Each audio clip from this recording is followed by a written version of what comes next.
book of Exodus. I say continuing, we've started it, and we're going to continue in chapter 2. We covered chapter 1 pretty good and in great detail, although there's a whole lot more that we could talk about and go off in many directions about some of the history that's contained there in Exodus chapter 1. I'm not going to go back through all that. Maybe in a future study we'll go back and do some things in it, but for right now we need to move on into chapter 2, which we did start the first few verses of chapter 2. I marked that we got down somewhere to about verse 5, verse 6, so I'll do just a brief recap to bring us back up to speed on what's going on here. You know, we find now that there was a man of the house of Levi and took to wife a daughter of the tribe of Levi. And you know, we talked, I think, very briefly about Exodus chapter 6, and verse 20 tells us the name of Moses' parents. And if you turn over there with me, Exodus chapter 6 and verse 20, and Amram took him Jochebed, his father's sisters, to wife, and she bare him Aaron and Moses. And so we find that Moses and Aaron's mother and father's name was Amram and Jochebed. And so we find that these two people were faithful unto the Lord, and we can see their faith exhibited here. And primarily we're going to be looking at his mother Jochebed's faith here, because what happened beginning in verse 2, and the woman conceived and bare a son. And when she saw he was a goodly child, she hid him 3 months. And we know the decree had went out by Pharaoh to the midwives that all the baby boys are to be killed, cast into the river. And so we find that Jochebed now has Moses, and she saw that he was a proper child, that he was a goodly child. It kind of makes you think about the ponderment of Mary, what she thought when Jesus was born, because I think we turned over and looked at what Luke said about Mary, that she pondered those things in her heart. So we find that there are events going on here that no doubt would make one ponder the events in their heart. And saw that he was a goodly child, saw that he was a special child, and sure enough, he is going to turn out to be a special child indeed. And so she hid him for 3 months. So Moses is being raised by his mama, of course, the first 3 months of his life. And then we talked about when she could no longer hide him, she took for him an ark of bulrushes and dabbed it with slime and with pitch and put the child therein, and she laid it in the flags by the river's brink. And so we find a powerful lot is said here about Moses' mother, Jochebed. One of the things that she did was we find that she was going to give Moses up as a child. She could no longer hide him. The decree had went out, and so we find that she made this ark, it says here.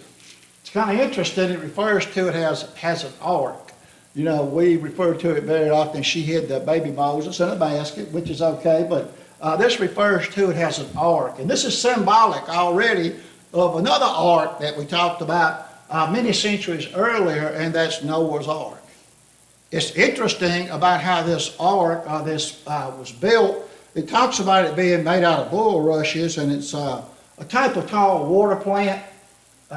Don't know that we call it that here. We do see some reeds and things that grows up on the creek bank side and the river side sometimes. But we do know that these tall water plants were used for weaving, and they also used them for water purification. So I thought that was kind of interesting about it. And among the flags are the reeds, and these reeds were substantial enough to where they could use them to thatch roofs with. So it was a pretty hardy product, in other words. Kind of interesting too that would make it a type of water product, a wood water product, and she dabbed it with pitch. Kind of reminds you of what Moses did to the ark, doesn't it?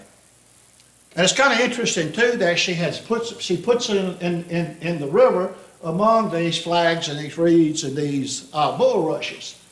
You know, we find very similar, the ark was in water, wasn't it? So, you know, is this a point of an analogy here or an allegory showing that water has been an important part of God's plan for the salvation of mankind? You know, you can almost say from the beginning to the end, can't you? We see it over and over and over again, the importance of water being used for salvation. And so it is, we know that in a sense you could say Moses was saved by his mother in water. It's kind of interesting when you look at that. I think last week we talked about, I was reading some things, and it's kind of interesting sometimes when you run into these types and shadows and these allegories and things like that.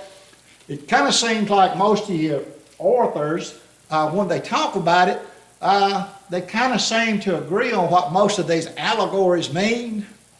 But when it comes and points out to salvation, or when it shows a shadow of the church, you know what all of them will say? Oh, you're reading too much into that. You know, okay, you're reading too much into it. Well, what about all these other events that you agree on? Are you reading too much into them? You know, so it's kind of interesting if you go out there and study it in any depth. But it is a shadow, it is an allegory, and we're going to look at Moses. In Brother Roy's book, we're going to look at Moses as a type of Christ. We're going to look at the burning bush as a type of the church.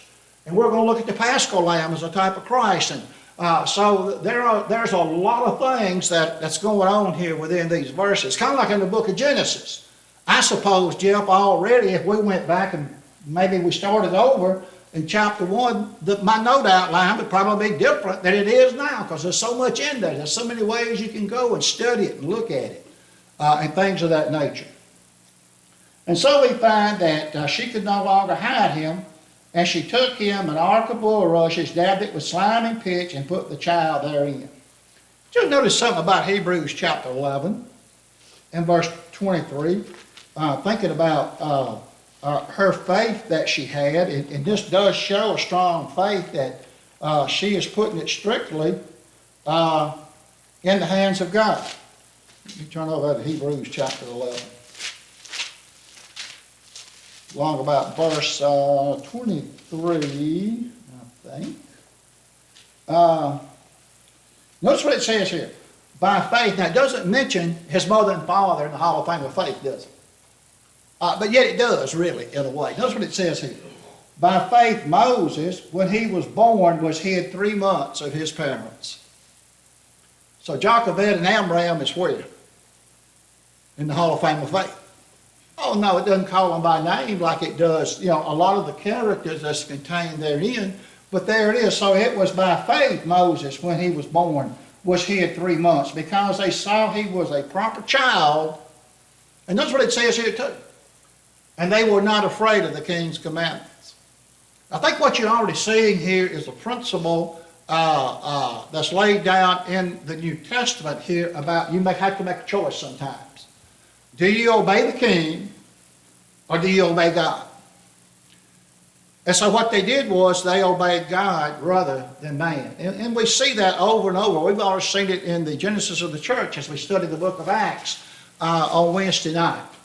And so we find that it was by faith that she did these things. She trusted God. She laid it in the flags by the river's brink. And it's kind of amazing here when you look at the next part of this. Guess who was observing all that, and guess who was in the princess's court?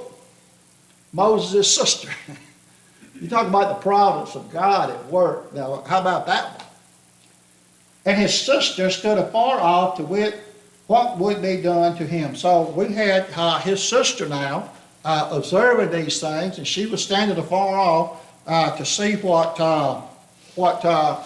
these things were going to be. What's going to become of Moses? And it looks like when you look at this, as you get into more detail here shortly, she was able to do that because she was a part of the princess's court, Pharaoh's daughter's court. And that's how Moses is going to wind up getting back to his mother. So you see a lot of the work of God in this, don't you?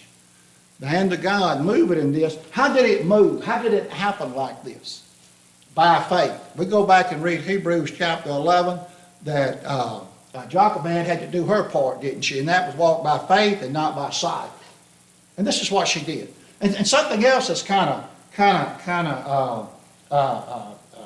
ironic here is that what they had done from what they tell us about these things was they were killing these young babies and throwing them in the river. And in a sense, Pharaoh's decree saved Moses because where does Mama put him? in the river. Now there's another shadow. Man meant it for evil. God means it for good. You know, it's kind of deep, but we'll have to maybe think on that one. But that's the events and the providence of God at work. And we're going to see as deliverance is taking place in Egypt, and Moses is going to lead the children of Israel out. You know, Pharaoh has actually sealed his own fate here already. Okay? He's already done sealed with what he's done. Because killing these young children, in verse 16, what's going to happen as the final straw to deliver Israel out of Egypt? The firstborn of Egypt's going to do what? Die. So, you know, sometimes the words you speak and what you think is so right in the past, if you ain't thought it through, may be the very thing that winds up condemning you, might. You know, what did Jesus tell us about our words? You know, if we don't watch it, they'll condemn us in the end, won't they? So our own actions, if we're not careful, will place condemnation on us, won't it? And so we find that it was by faith she did this, and now his sister is standing afar off. Now, what's interesting is verse 5. And the daughter of Pharaoh, now how providential is that? What are the chances, if you look at it through the eye of flesh, that Moses would be down here in these bulrushes and these leaves, in these reeds, and in an ark, and in the water, and it's Pharaoh's daughter that finds him. You know, you just don't think that happened by accident, did it? That's not a chance happening. That's the providence of God at work. And so we find that the daughter of Pharaoh came down to wash herself at the river, and her maidens walked along by the riverside, and when she saw the ark among the flags, she sent her maid to fetch it. So we find that she was going down. The implication here is to take a bath, and her maidens walked along beside her by the river.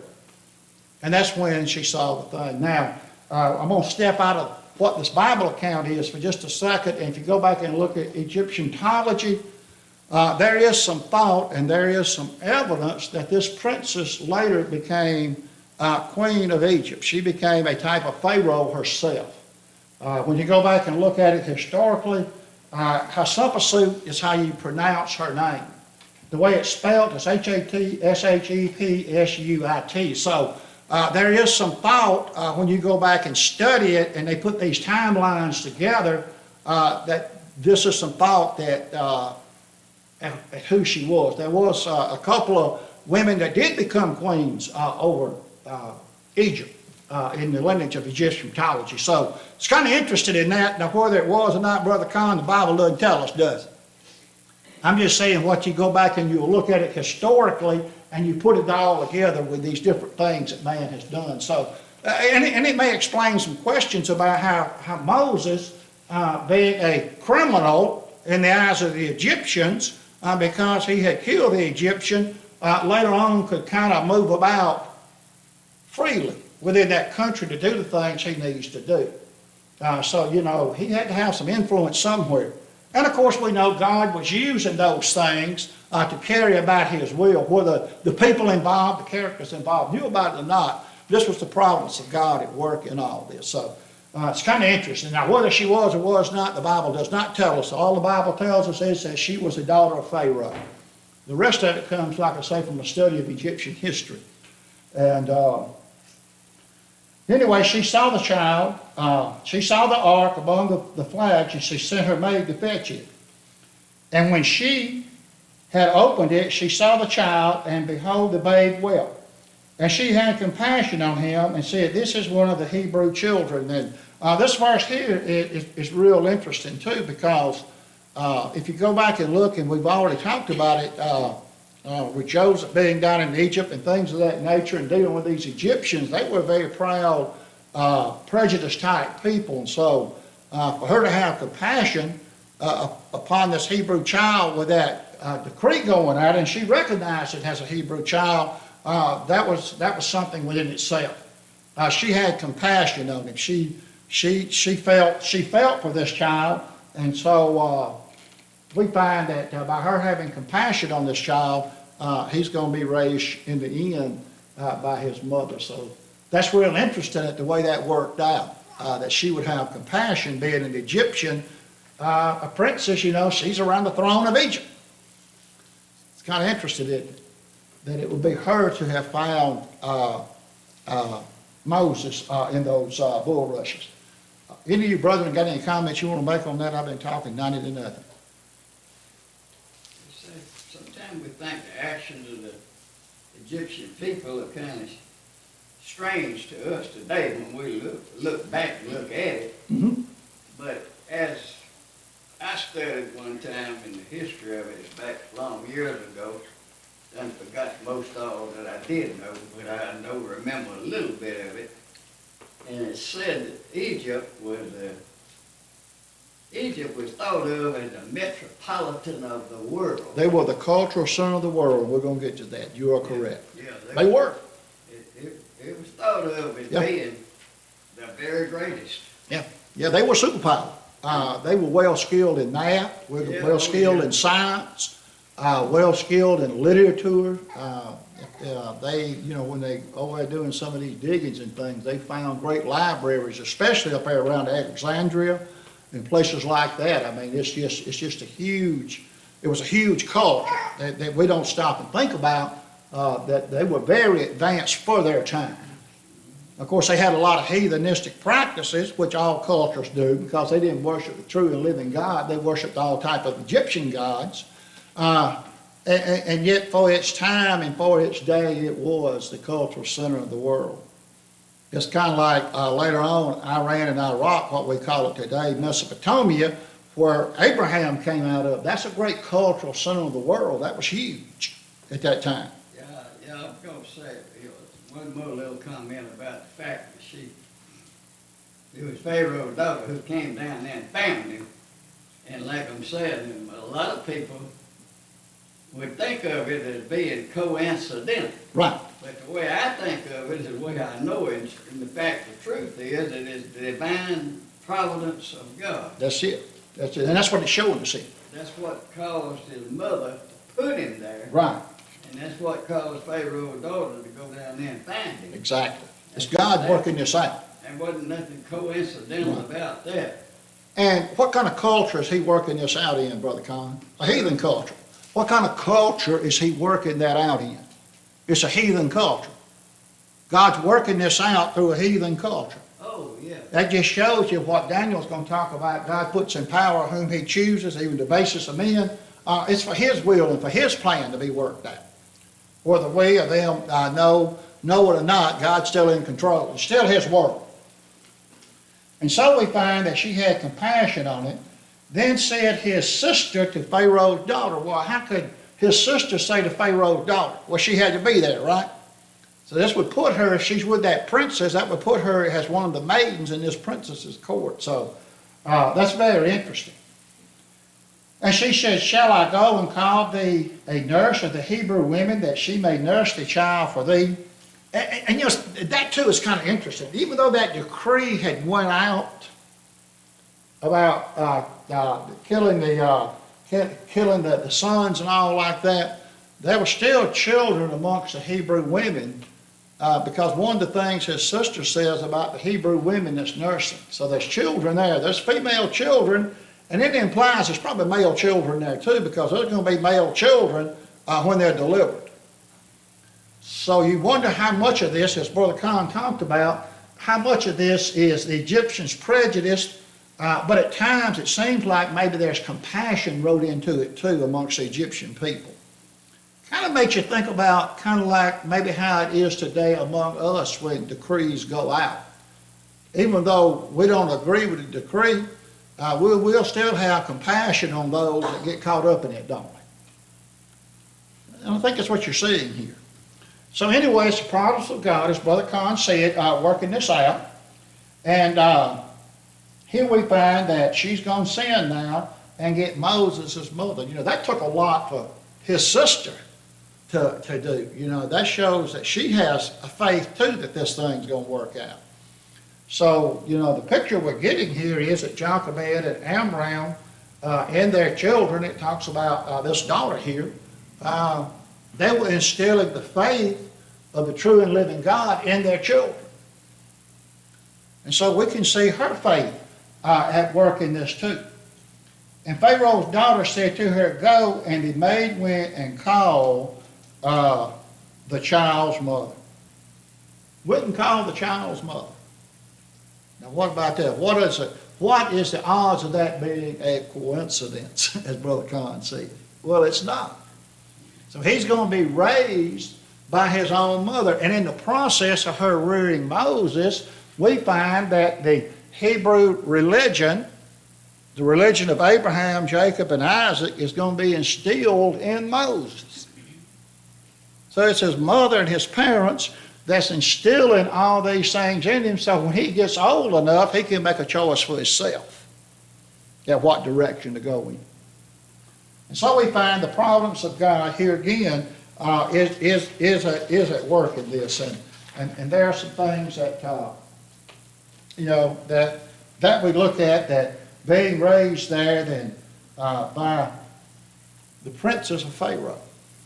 As Brother Con said, we're going to see Moses, no doubt, was a very educated man. Some of the historian writers say that he led a couple of battles against the Ethiopians as he was growing up and into Pharaoh and as he became a young man. Now, I don't know, the Bible doesn't say that. That's just what historians tell us that he did. Now, one of the things we do know in that Egyptian culture is that people that were of prominence were well learned in literature, in science, in math.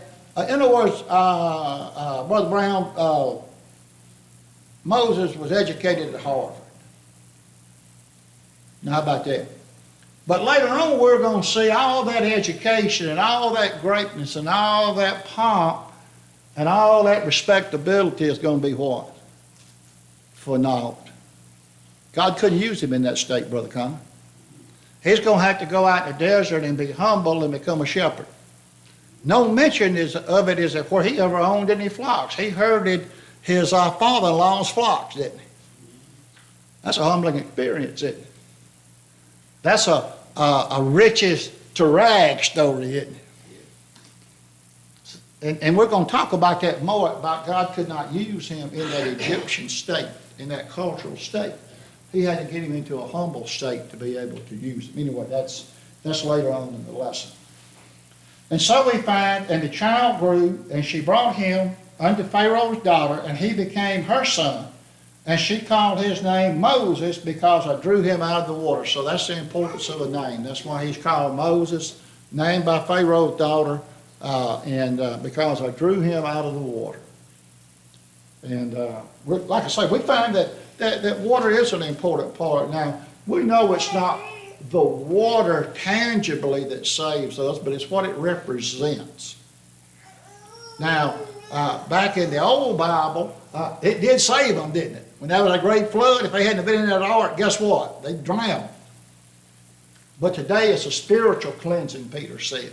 It's not a putting away the filth of the flesh, but it's an answer of good conscience toward God. Okay?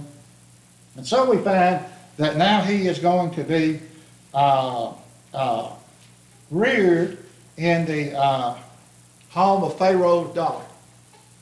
And it came to pass in those days, when Moses was grown, that he went out unto his brethren and looked on their burdens, and he spied an Egyptian smiting a Hebrew, one of his brethren. So we're going to find Moses is already having an association with the Hebrew, because he saw this incident going on with this Egyptian, and he's going to slay that Egyptian.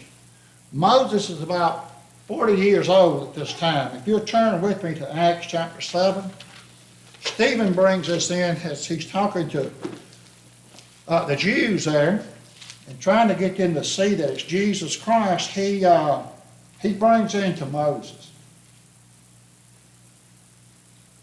I'm going to begin at verse 22. And Moses was learned in all wisdom of the Egyptians. That's where we get the idea that all the literature and greatness of that culture with the hard education, he had it. He had all that. He had the wisdom of the Egyptians and was mighty in words and in deeds. So Moses was a very strong person in the Egyptian culture. Kind of reminds you of the Apostle Paul, doesn't it? Educated at the great doctor of the law, Gamaliel. He had a great education, didn't he? He was a well-learned man. But it was all for naught, wasn't it? And notice what it says here. When he was a full 40 years old, it came into his heart to visit his brethren, the children of Israel. I thought that's kind of an interesting statement. It came into his heart. Here we're going to see, God beginning his work with Moses, didn't he?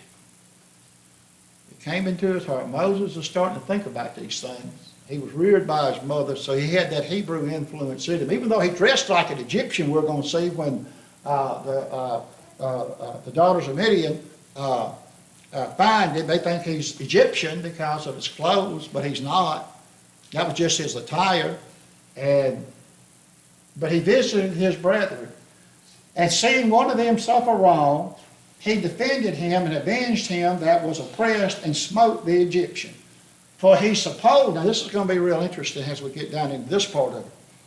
For he supposed his brethren would have understood how that God by his hands would deliver them, but they understood not. And we're going to see this in a conversation that he's going to have when he sees two Hebrews striving together. And they're going to call his hand.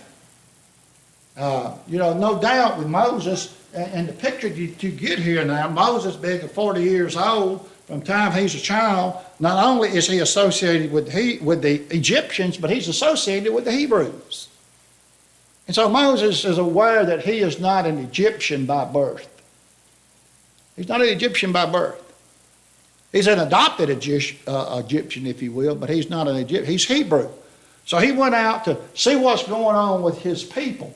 Those of his kind, those of his likeness, those that he was educated in the thoughts of the God of heaven and not the God of the Egyptians. And so we find that Moses went and he saw this going on, and so he looked this way and he looked that way. It's like, I need to look and see who's watching me. I know I don't need to do this, but I just can't stand it no more. And what did he do? And when he saw there was no man, he slew the Egyptians and hid him in the sand. At that point right there, Moses became a criminal. And at this point in time, it's kind of like in the Roman Empire and things of that nature. You had certain rights. And, that's just something that you didn't do was slay an Egyptian. It's kind of like, there was points in our culture where it was like that if something happened to an American, no matter whether it was here or especially overseas, all the president had to do was make a postcard over there and say, hey, you need to release him, he's an American. And guess what they would do? They'd release him. Kind of the same picture here that you see here. This guy makes Moses a criminal. He's done slayed an Egyptian, okay? And you just didn't do that. But he slew the Egyptian and hid him in the sand, and when he went out the second day, behold, two men of the Hebrew now are striving together. They're striving together, and now Moses is going to intercede here. And this is where Stephen's thought about Moses being a deliverer, that they thought they would see it because he was out and about amongst them. The indication you get is the Hebrews recognized Moses as someone different than a regular Egyptian. And the statement that you're going to get here is this. Where am I? And when he went out the second day, behold, two men of the Hebrews strove together. And he said to them that did the wrong, wherefore smitest thou thy fellow? So he's corrected them here. Moses is acting now as a prince or ruler, but he's also acting as a judge. And this is what Stephen is alluding to here in his account of that over in Acts chapter 7. And he said, and this is the guy that he's talking to, and he said, who made thee prince and judge over us? He said, who's made you a prince and judge over us? What Moses is hoping in Moses' thought and mind maybe they would see that I am a deliverer. But Moses' thought on a deliverer is kind of a traditional thought of deliverance, is what Stephen's getting at over there. He was going to do it by the sword, wasn't he? He was going to do it by the hands of man. Well, that ain't the way God wanted it. And so we find that as we read this, intendest thou to kill me as thou killedst the Egyptian? And Moses feared and said, surely this thing is known. Surely this thing is known. Moses feared about this. He was looking at it more from the standpoint of maybe they will recognize me, that I can deliver them. And we turn back over and read Acts chapter 7. Let's look at that again. Acts chapter 7, verse 24, and seeing one of them suffer wrong, he defended him and avenged him that was oppressed, and he smote the Egyptians. Now notice what it says. This is what Stephen's saying that Moses is thinking. For he supposed his brethren would have understood how that by God's hand would deliver them. But they understood not. You know, they rejected the idea of Moses being prince and judge over them, is what they done. You know, Jesus was rejected, and I don't know if I may stop here in just a minute and read those types and shadows out of Brother Roy's book. But they understood not. It's just like when Jesus came to be prince and ruler over his people, they understood not. Yet when you look at it in more detail, we're going to find that Moses was going to try to do this in his way, in his thoughts. And yet God was going to say it's not going to be done that way. Because that's all they knew was you do it by force, right? You do it by force. And the next day he showed himself unto them as they strove, and would have set them at one again, saying, Ye brethren, what did ye wrong? But he that did his neighbor wrong thrust him away, saying, Who made thee rule and judge over us? So we see in the flesh Moses being rejected. Who made thee a ruler and judge over us? Pharaoh's a ruler and judge over us. You got nothing to do with us. And so we're going to find in verse 28 and 29 here, Stephen, about Moses fleeing to go into the land of Midian, which is part of the Saudi Arabia Sinai Peninsula. We're going to see over around Mount Sinai, Mount Horeb, is where he's going to flee to. And that gets kind of interesting because that Mount Sinai is going to play an important role in Israel's history when they're delivered. So, you know, in a sense, Moses is wandering in a strange land by which he's going to take the children of Israel back into once he delivers them. Kind of sounds like Abraham wandering in a strange land that one day they would obtain. But of course, we know they're going to wander. They're not going to actually obtain that, but it's a type or shadow of their wandering. And so we find that as we look at this, now when Pharaoh heard this, he sought to slay Moses. So there you are.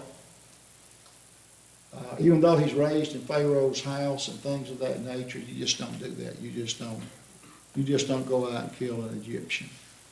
And no doubt Pharaoh understood that Moses was Hebrew in nature. There's no doubt, being Pharaoh's daughter and things like that, there's no doubt.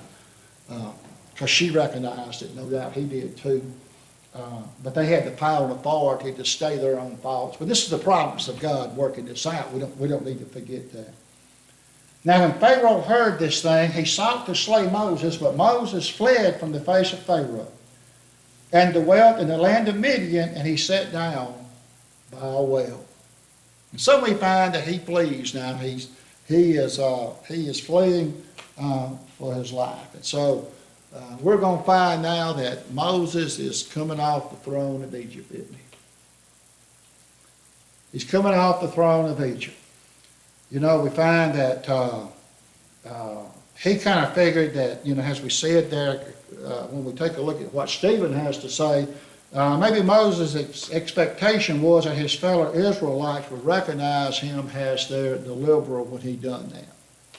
But they didn't. They rejected him. One of the things now that we're starting to see as this continues to unfold.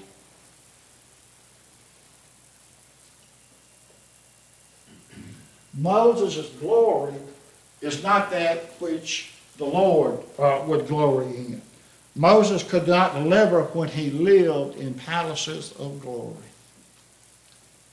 Makes you think about the shadow of Jesus, that he had to leave the thrones of glory to come down to deliver people from sin.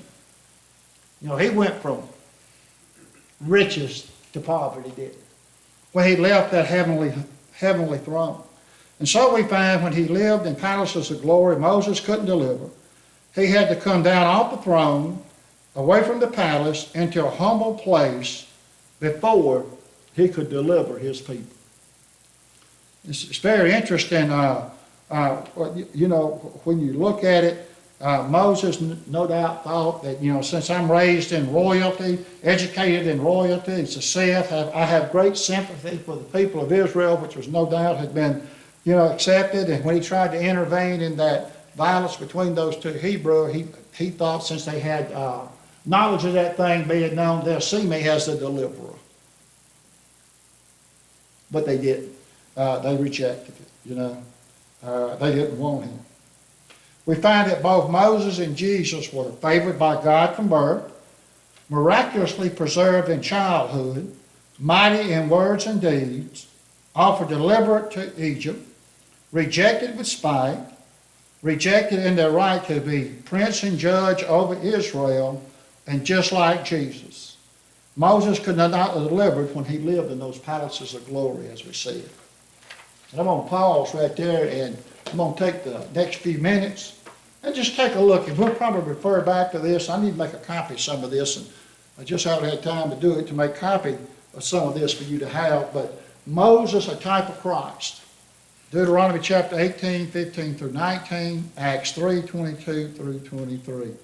Moses himself said in Deuteronomy chapter 18 that God is going to rise up a prophet likened unto me.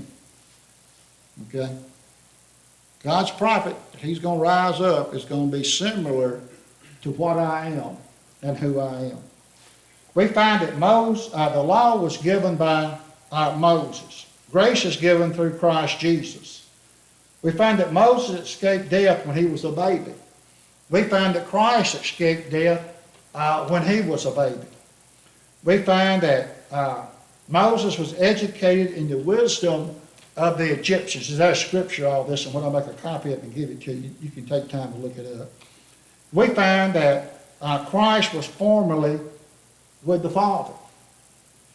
Moses forsook riches to save Israel. Christ forsook riches to save us. Moses had Aaron for his spokesman. Christ sent the apostles to speak for him. Moses and Aaron performed miracles to prove their claim. Christ and the apostles performed miracles to prove their claims. Israel had to believe Moses. Men today must believe Christ. Israel turned from serving Pharaoh in the end to following Moses. All men must repent of sin and follow Christ. So we have to do like Israel did. We have to turn from the influence and following those around about us in the world and follow the Redeemer, which is Christ. By faith, Israel was baptized into Moses, 1 Corinthians chapter 10, verses 1 and 2. By faith, men are baptized into Christ. Israel was not saved until they were baptized into Moses, Exodus 14:30. If you go back and read 1 Corinthians chapter 10, the first few verses there, you'll see the same principle applies. Men today are not saved until they are baptized into Christ. Moses became mediator between God and Israel in the Jewish age. Christ mediates today in the Christian age between God and man. And so there's a lot of types and here again, Jeff, if we stop and think about it like we did on other lists, we can just keep adding to it, can't we?